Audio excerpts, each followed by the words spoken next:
In this excerpt from a letter of the Universal House of Justice of April 27, 2017, guidance is provided for Baha'i engagement in public activities. And in deciding whether it would be appropriate for Baha'is to participate in particular public activities, a crucial distinction should be drawn between those events that have a partisan political character and those that do not. A further distinction can be drawn between those activities that are fully in keeping with the teachings and that can be supported explicitly by Baha'i institutions, and those where the situation is less clear, in which Baha'i institutions should not participate, but in which individuals can be given some latitude to make a personal decision to take part, without in any way implying that they are representing the faith directly by their choice.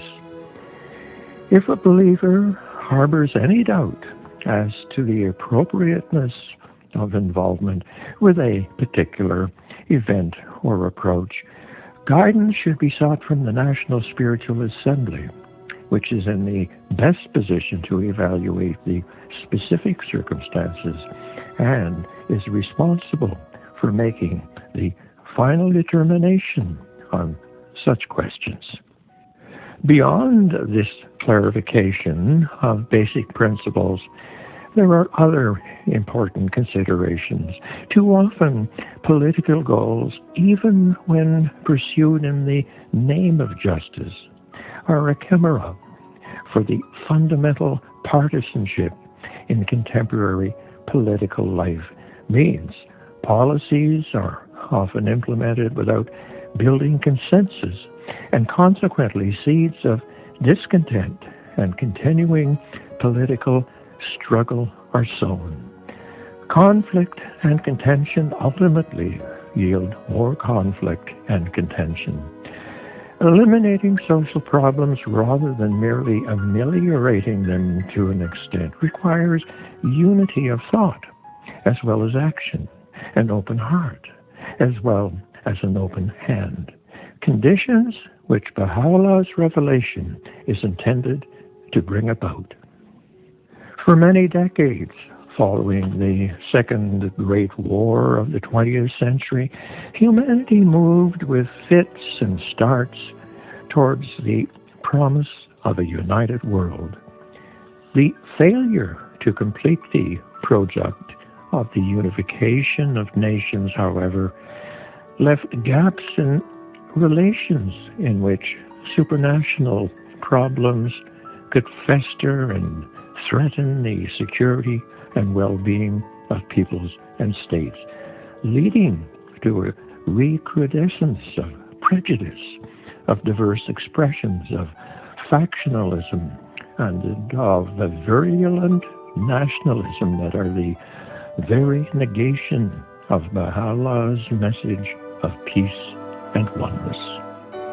In their reflections on how to contribute to the betterment of the world, Baha'is will undoubtedly recognize that demonstrations are not the only or even the most effective means available to them. Rather, they can learn and grow in capacity over time to help their fellow citizens to frame concerns in a way that rises above fissures, to share views in a manner that transcends divisive approaches, and to create and participate in spaces to work together in the quest to enact solutions to the problems that bedevil their nation. As Baha'u'llah stated, say, no man can attain his true station except through his justice. No power can exist except through unity. No welfare and no well-being can be attained except through consultation. In this light, justice is indeed essential to resist the vain imaginings and idle fancies of social and political machinations, to see reality with one's own eyes, and to identify the requirements for an equitable social order. But then unity is essential, forged through consultative processes, including action and reflection, to achieve the power required for positive social change.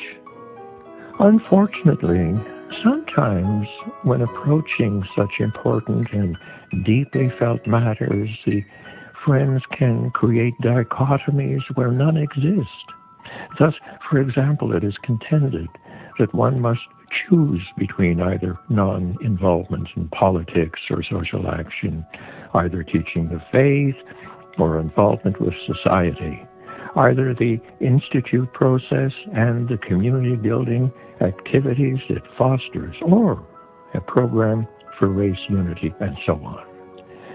Such apparent conflicts can be greatly dissipated by keeping in mind Shoghi Effendi's advice conveyed in a letter written in his behalf, to conceive of the teachings as one great whole with many facets. Truth may, in covering different subjects, appear to be contradictory, the same letter indicated, and yet it is all one if you carry the thought through to the end.